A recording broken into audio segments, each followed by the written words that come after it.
Hey everyone, welcome back to Ramey Works 360. In today's episode, we're going to be doing another budget build from Tamiya. In this week's episode, we're going to be painting up Tamiya's 135 U.S. gun and mortar team set. Now, truth be told, this is the second time that I've painted this set. And for this week's budget build, for $20, you get 8 different characters. Anti-gun, mortarman, machine gun, bazooka team, your choice. For this video, however, since I was a former mortarman, we're going to be focusing on the mortar team set. So, without further ado, let's jump into it. It was right about in here that I realized, oops, I forgot the zenithal.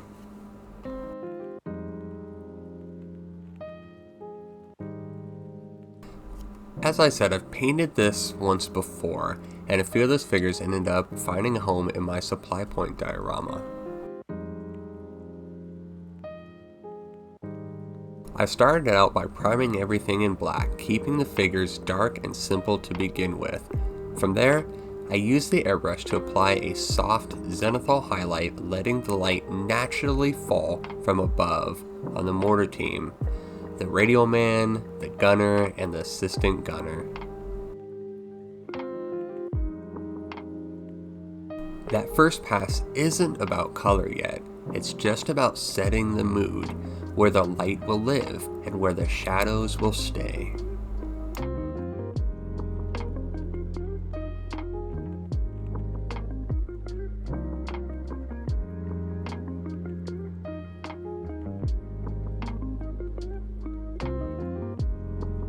Once that foundation was down, I moved on to the uniforms. The trousers were painted in Vallejo field drab, a solid, earthy tone that feels right at home in a European battlefield.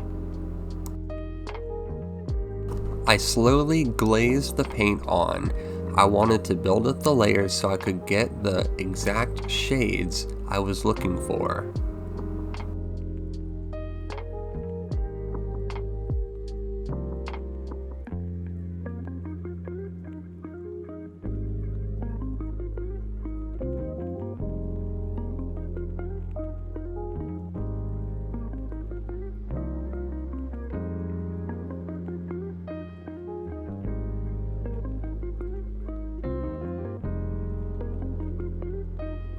For the jackets and helmets, I used olive green, keeping the colors muted and consistent across the team, so they still felt like a part of the same unit.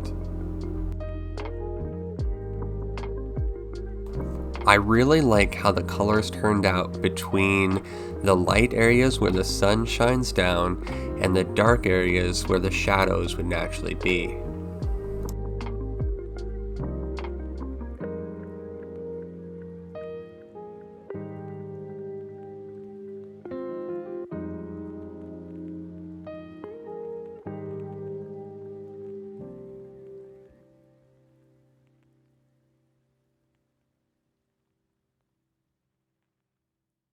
Throughout this entire build, everything was painted in a glaze style, thin layers built up slowly, letting each pass do a little bit of the work instead of forcing the color all at once.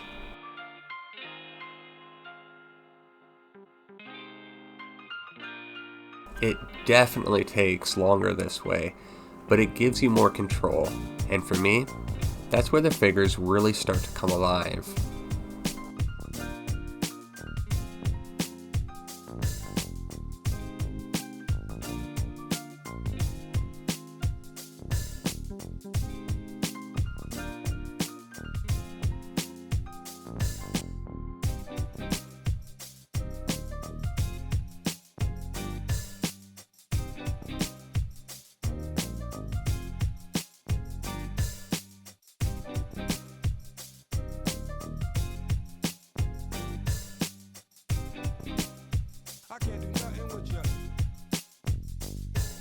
Now, when it came time for the face and hands, I always like to start out darker than I think I need to. I lay down burnt red as the base tone, Then gently build the highlights with brown sand. It's a simple two-color approach, but when you build it up slowly, it creates a natural warmth that still reads well at scale.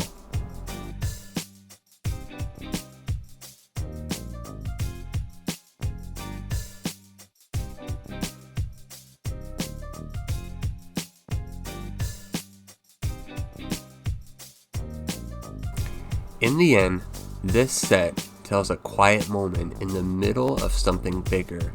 A mortar team set up and working. The radio man calling for fire. The gunner bouncing rounds downrange. And the assistant gunner pulling the next round from the mortar tube.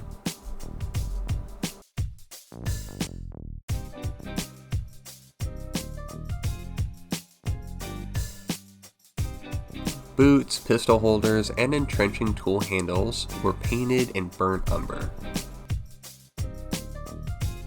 A deep, worn brown that helps ground the figures and adds contrast without pulling attention away from the scene. The mortar itself, the two bipod and base plate, I used a very thinned down olive green, nothing too heavy. Just soft, translucent layers, letting the black underneath do most of the work. It was really interesting as I painted these to see the history come alive from World War II, and then contrast that to what I used.